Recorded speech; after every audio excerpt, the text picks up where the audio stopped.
Hi, my name is Sardique Bennett, and today I'll be presenting the complexities of the brain. The brain is known to be the most complex part of the human body.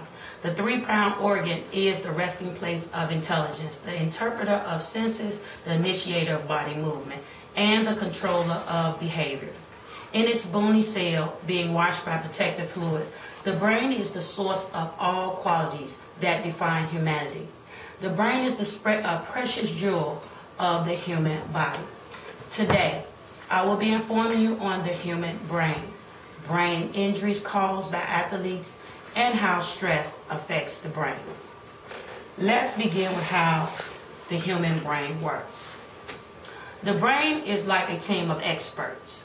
All the parts of the brain works together, but each part has its own unique function. The brain is divided into three basic units: the forebrain, the midbrain, and the hindbrain.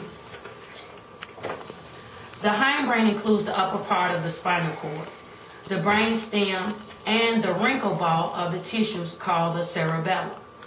The hindbrain controls the body vital functions such as the respiration and the heart rate. The cerebellum coordinates movement and is involved in the learned rope movement. When you play the organ or you hit the baseball, you are activating the cerebellum. The uppermost part of the brain stem is the midbrain, which controls some reflex actions and is part of the circuit involved in the controlling of the eyes and the voluntary movement of the body. The forebrain is the largest, most highly developed part of the human brain. Now that I've shared with you a little information on the human brain, let's talk about brain injuries caused by athletes. Football has acquired much attention lately for the bruises and knocks that players receive when driving down the field, whether running into opponents head-on or clashing helmets. Athletes may face the risk of long-term serious brain injury from constantly being hit over time. Brain declines from being repeatedly hit in the head and has been revealed in boxers since 1920 as dementia or punch-drunk syndrome. Football is the current poster child for that. H. Hunt Battier, a Northwestern University neurosurgeon who co-chairs the National Football League Head, Neck, and Spine Committee, says what comes to the fore is the risk of repetitive minor head injuries. Research indicates whether small impact or big ones, it can cause a serious brain damage to the head. This has opened the field of concerns to young athletes all over the world. Hockey players, basketball players, and soldiers subjected to head bumping blasts. The University of North Carolina football players receive an average of 950 hits to the head each season. Neuroscientist Kevin Gugowski and his colleague had studied for 6 years analyzing impact information for video recordings and helmet equipment with acceleration meters. Kevin and Battier includes that the process has started to test similar technologies on various NFL teams starting this year. Battier says, "Are you better with 5 higher end impacts or 50 lower end impacts?" "We don't know," says Gugowski. "We're trying to see what the real issues are in the concussion puzzle." Gugowski states that on-field monitoring and education awareness are the path to progress. The spotlight being on football-related brain traumas has already resulted in NFL practices, state laws, and the congressional hearings on the way to protect young athletes. Battier includes that there are military experts working on better helmets, and also soldiers also collaborating with the MFL to make sure that that process is successful.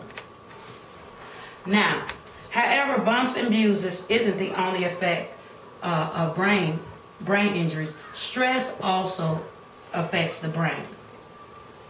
Researchers have examined the result of interviews in magnetic imaging scans of patients. Brains patient brains, and have said higher level of cumulative stress were associated with less gray matters in a prefrontal cortex of the brain. Researcher Emily Ansel, assistant professor of the psychiatry at the Yale School of Medicine and author of the study, found that the accumulation of stressful life events was affected by regions of the regions of the brain.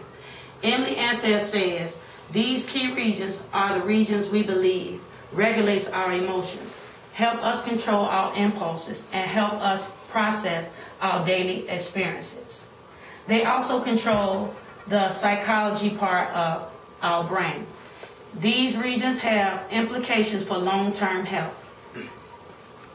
Researchers also think that fluctuation of the brain volume can be a warning sign for early mental and social disorder and chronic diseases. Saihan said that from the reduction in gray matters, this can impair the brain function.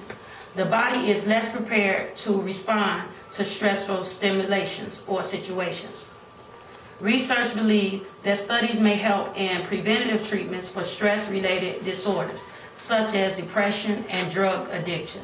In the same way that doctors can treat people with high insulin levels to prevent diabetes, this study could enable doctors to monitor patients at risk for stress-related disorders with early signs.